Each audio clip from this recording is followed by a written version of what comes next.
sem assanhamento. Nessa pauta, sem assanhamento.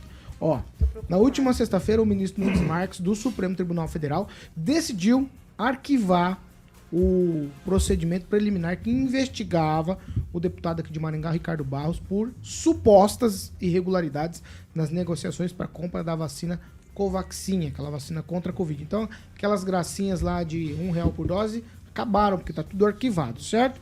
Então, ó, a Procuradoria-Geral da República veio a solicitar a investigação com base na conclusão do relatório final da CPI da Covid no Senado.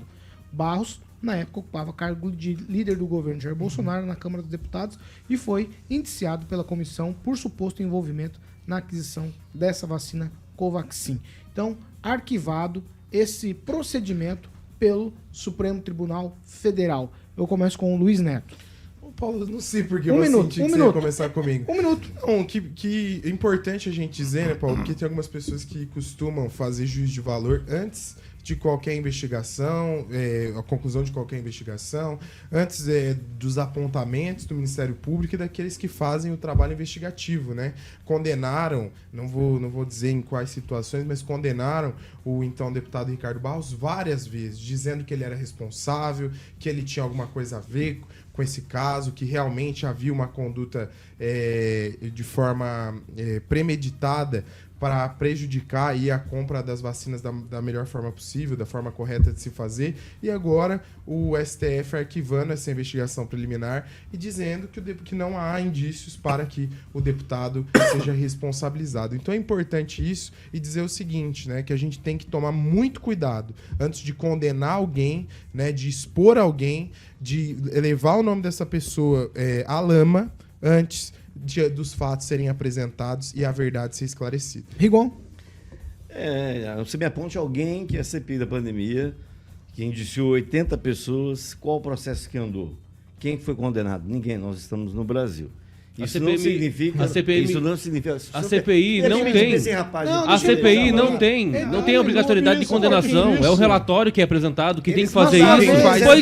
Pois é. O senhor está dizendo que o Ministério Público não trabalha bem. Peraí. Kim, Rafael e Luiz Neto. Eu tô considerando aqui o tempo dele. Depois vou direto para você, Kim, para você fazer as suas considerações. Vai, Rigon. Tá, e só lembrando uma coisa. Tudo isso começou, e ele começou a ser investigado na CPI da pandemia por causa de um rapaz chamado Bolsonaro, que ao conversar com um aliado, um deputado aliado, falou o nome do Ricardo. Foi o Bolsonaro que falou. Daí ele entrou no caso da Covaxin e foi investigado pela CPI. E o senador Omar Aziz lançou um desafio o presidente Bolsonaro a ir a público falar com o Ricardo Barros, é honesto. Estou aguardando, porque até hoje o líder do governo não ouviu essa palavra da boca do presidente. Quem, Rafael, STF, arquivou o procedimento. Mas foi o STF ou foi só o ministro Nunes Marques? Então mas é o STF. Obviamente vai caber aí recurso do Ministério Público Federal, se tiver interesse, ou quem quer a outra parte, não sei. A questão é a seguinte, CPI da Covid é muito clara, aquilo lá foi um circo, foi abominável o que aconteceu, foi o único país, né, que instalou uma CPI para apurar situações que era completamente superveniente, uma situação que ninguém tinha responsabilidade, né, até porque morreram pessoas não só do Brasil, mas no mundo inteiro. E tem só a questão do relatório que foi indicado lá, aí as partes, né, o Ministério Público Federal, que daí iria dar prosseguimento aí nas investigações e ter o devido processo legal. Agora, o outro ponto é o seguinte, aí nós entramos aí nas indicações dos ministros do STF.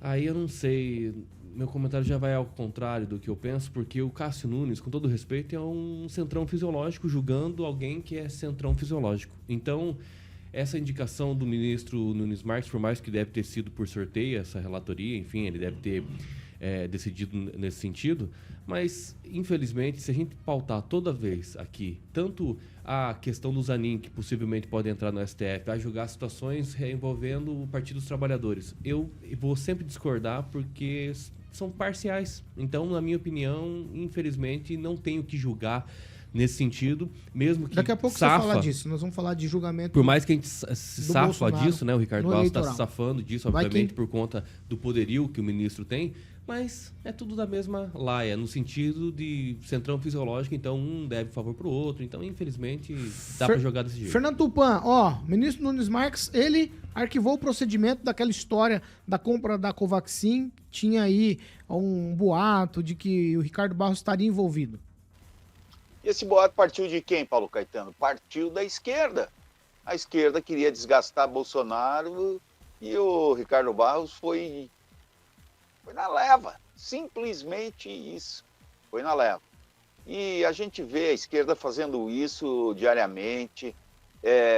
Na semana passada não teve lá um ato golpista que descobriram no final de semana que esse ato golpista era de 2017. Pelo amor de Deus, onde que nós estamos, Paulo Caetano?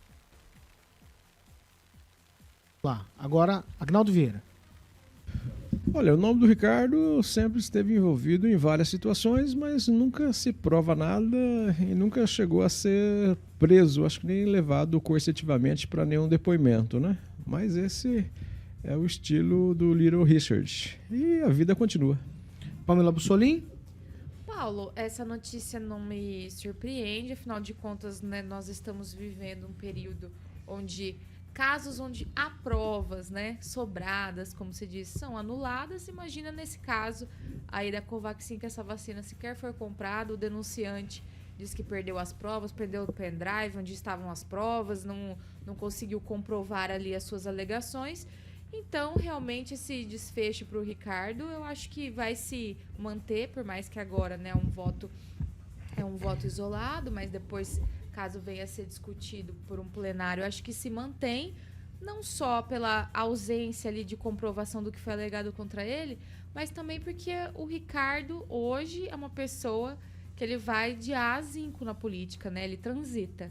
Então, hoje eu penso o seguinte, a gente precisa, antes de olhar a sentença e pensar no que pode vir, a gente tem que ver muito posicionamento político, porque dependendo do posicionamento, você tem liberdade ou você não pode fazer nada no país, né?